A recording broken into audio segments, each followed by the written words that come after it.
Hi, I'm Nicole, and today I'm going to be doing my February wrap-up. In February I read 5 books, and the first one that I read was When Dimple Met Rishi. It's a YA contemporary novel about a girl named Dimple who doesn't want to conform to a lot of the traditions that her family find very important to their culture and how they live, and they want to pass that down to their child. So her parents try to arrange for her to be married to one of their friends' sons. I found the book to be a really good way to handle the topic, considering that I think in the West in general there's a very strong idea about what arranged marriages are, and this idea of them being this life of horrible confinement and tradition and all of that stuff. But in When Dimple Met Rishi, we see that Rishi, the guy in this potential marriage, is really on board with it, pretty much, and he likes the idea of the traditions that his family has and their culture. He's very proud of and all of that, and it makes him feel like he's part of something a lot bigger, and that was interesting to have that more positive idea of what this is. From my understanding of it, it's more of sort of your parents are the matchmaker in the same way that, like, let's say you went on a blind date with a friend of a friend, that kind of thing. It's just a bit more official, but I know that there's a lot of negativity, certainly in the West, towards looking at that sort of thing. So it was really interesting to see this positive spin on a situation like that.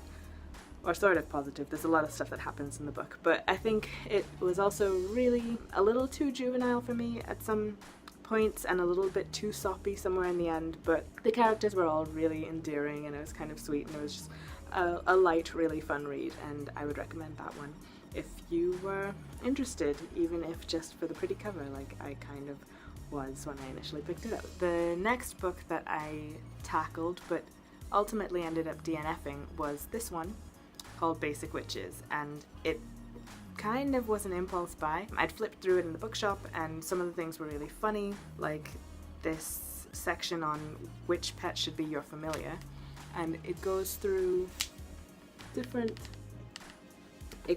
types of pets that you could have as your which familiar, and says what the pros and cons of those different pets are. And since I have a snake, I thought the little bit for snakes is really funny. It says the pros are, it smells with its tongue, and that's badass. Scales, and it says venomous as my heart, which I thought that was really funny. And then the cons were, walks with its abs, and that's weird. Not all are venomous, and it's phallic. And I thought that was really funny, but ultimately it kind of, the novelty wears off as you're going through, and I feel like it's the kind of book that you really need to dip in and out of. Though I think it would make a really great coffee table book, it's not really the kind that I was that bothered about reading cover to cover in that kind of way. I was actually surprised that it had quite a lot of pretty solid content in terms of self-care.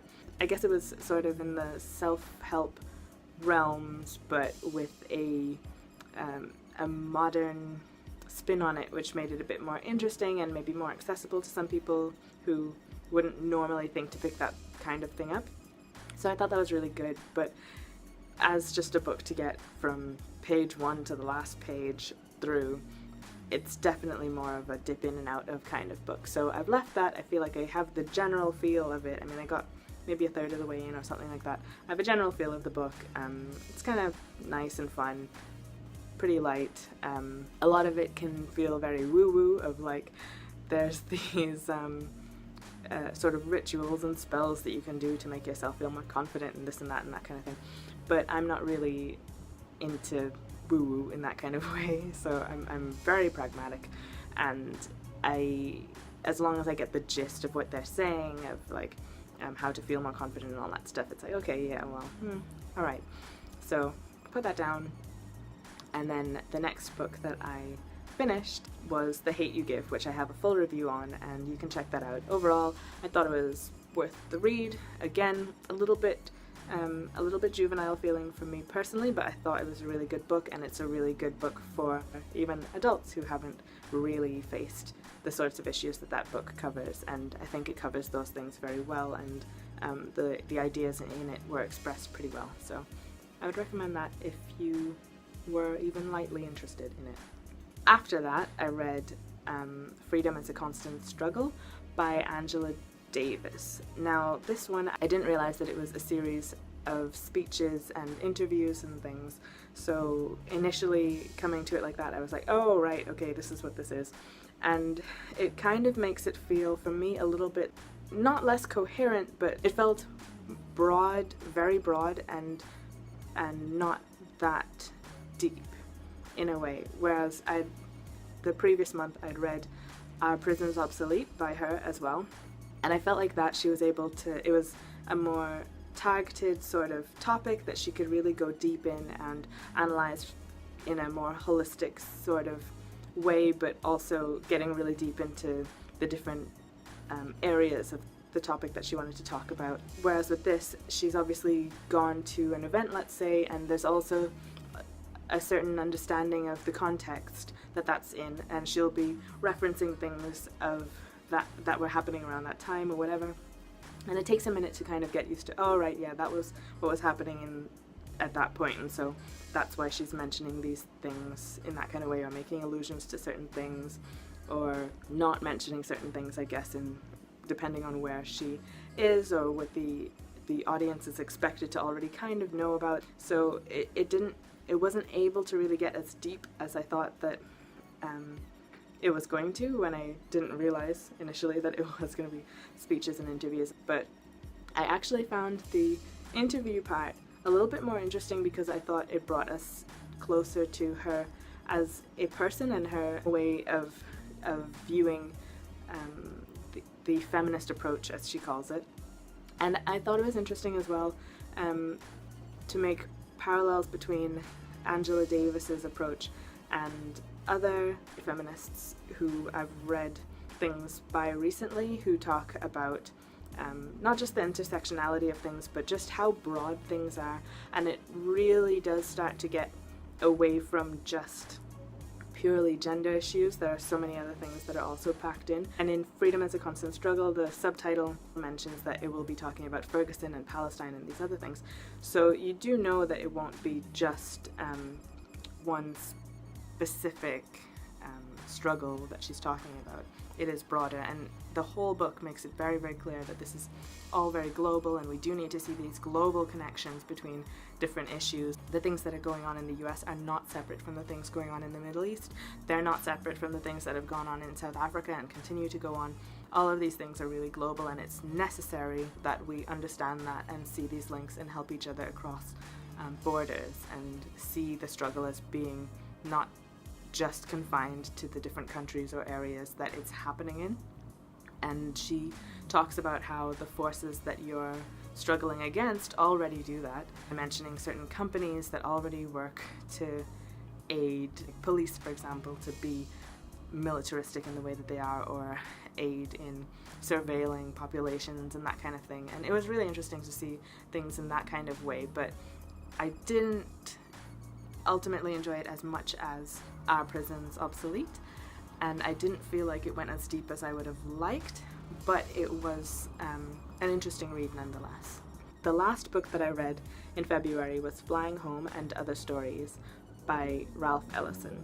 Obviously the book that Ralph Ellison is best known for is Invisible Man, and that's one that's on my to-read list, but since this is the one that my library had on audiobook, I thought I would just check it out. It definitely gives a flavor of what Black people's lives were in the time that he's talking about, and that's interesting. But for me, if I'm super honest, a lot of it kind of just didn't grab me. But the parts of it that were really interesting to me were the beginning and the end. So the introduction was really interesting, finding out a bit more about him as a person and sort of his writing journey and that kind of thing. And then the first story was really interesting, and it was looking at a lynching from the perspective of one of the white attendees. And it was very, well, the introduction actually talks about this as well. It was written in a way that felt very journalistic and removed and, I guess, objective in a lot of ways, but then you see that same narrator reacting physically against his will, vomiting or wanting to vomit in response to what he's seeing, but what he's saying is in contrast to that very very removed and emotionless. It's basically showing us the way that racism is something that has to be worked at and created, and it doesn't feel natural for anyone, even the people who are benefiting from it potentially. And I thought that was really interesting to play with that and to play with it from that narrator's perspective, and I don't know, it felt very powerful. And I had really high hopes then going into the rest of the stories, but they just didn't work for me as well. But then the last story I found piqued my interest again a little bit more, and it was of this black pilot who had crashed, and there was discussion around black pilots and how they were viewed by different people in society, and just a lot of ideas, I guess, were going on in that last story that interested me, and I overall I thought it was okay. I thought the collection as a whole was okay. I'm still interested in reading Invisible Man, but this one wasn't exactly my thing. But that was the 5 books that I read in the month of February. I did actually do a wrap-up for January, but it's the beginning of March now, so I don't know if that's even interesting or relevant to go over anymore. So that's my books for Feb. If anybody's read any of them already and wants to discuss in the comments, I'm totally here for that. If anyone hasn't read some of them but is curious to and wants to know a bit more, feel free to ask anything that you want to know about them in the comments. And I'll see you next time. Thanks. Bye. In February I read 6 books. 1, 2, 3, 4, 5. Nope, that's not true.